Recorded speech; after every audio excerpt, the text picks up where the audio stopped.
எனக்கு தமிழ்நாடு கவர்மெண்ட்ல யார் குற்றம் சாட்டுறாங்கன்னு தெரிஞ்சுக்கணும். ஏன்னா சும்மா பம்பு கேட்கல, கவர்மெண்ட்ல இருக்கிறவங்களே இப்பேற்பட்ட புரியாமையை வெளிப்படுத்துறாங்கன்னா எனக்கு பயமா இருக்கு. இப்போ பத்திரிகையாளர்களா நீங்க கேள்வி கேட்கறீங்க, என்ன அவங்க சொல்றத நீங்க கேட்கறீங்க, தப்பு ஒண்ணும் இல்லைங்க.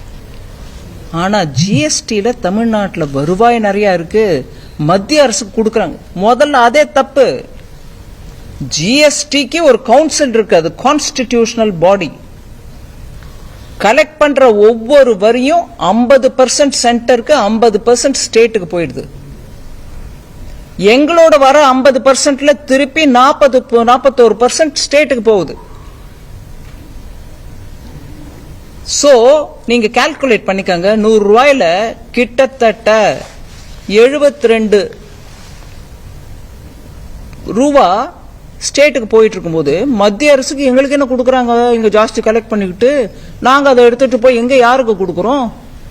வர 100 ரூபாயோட பங்கு ஆல்ரெடி கிளியரா எக்ஸ்பிளைன் பண்ணிட்டேனே. 50 ரூபாய் எங்களுக்கு வருது, 50 ரூபாய் உங்களுக்கு போகுது.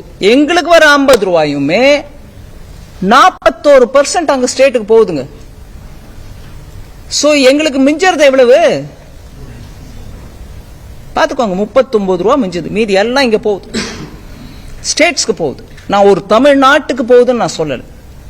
சோ அந்த இருங்க ஒரு நிமிஷம், அதான் வரேன். நீங்க எல்லாத்தையும் ஈஸியா பைல் அப் பண்ணிடுறீங்க. புரிஞ்சுக்கோங்க, விஷயத்தை புரிஞ்ச பிறகு நீங்களே கேளுங்க. சோ ஸ்டேட்டுக்கு போயிடுது.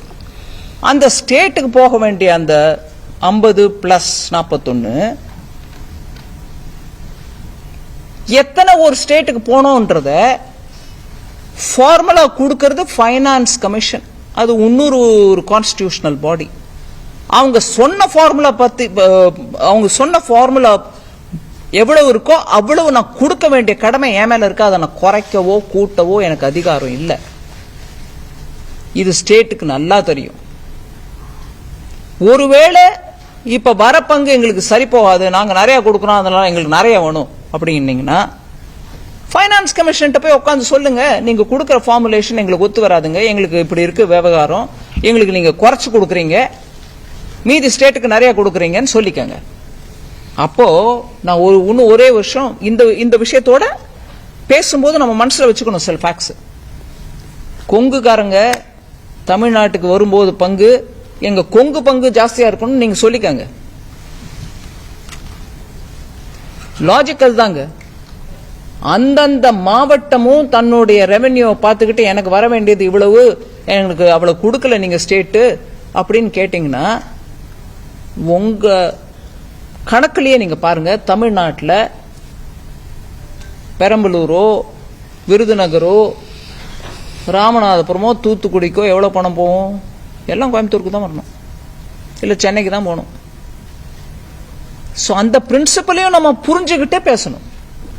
சோ ஃபைனான்ஸ் கமிஷன்ல போய் உட்காந்து சொல்லுங்க, நீங்க கொடுத்த ரேட் கரெக்ட் இல்லைங்க, அதை மாத்தி கொடுங்கன்னு கேளுங்க. ஆனா அவங்க கொடுத்த ரேட்டு படி நான் கொடுக்கறேன் இல்லையான்றத கேள்வி எங்க வேணா கேளுங்க. நான் உங்களுக்கு நம்பர் கொடுக்கறேன், இல்ல கோர்ட்டுக்கு போறீங்கன்னா தாராளமா போங்க, நான் எடுத்து சொல்றேன். ஃபைனான்ஸ் கமிஷன் சொன்னதுல ஒரு பைசா குறைஞ்சிச்சா இல்ல காலதாமதமா வந்துச்சா என்ன கேளுங்க.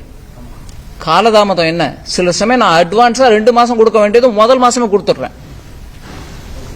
அதனால எங்கேயோ வருத்தம், எங்கேயோ ஒரு இடத்துல போட்டு எல்லாத்துக்கும் மோதியே அப்படின்னா நடக்காதுங்க. பொறுப்புள்ள அரசு பொறுப்போட பேசணும். பொறுப்புள்ள அரசு தனக்கு வரக்கூடிய வருமானத்தை பார்த்துக்கிட்டு சரியா இருக்கா இல்லையான்றது யோசிச்சுட்டு பார்த்துட்டு பேசணுங்க. சும்மா வாய் வார்த்தைக்கு சொல்லிடக்கூடாது.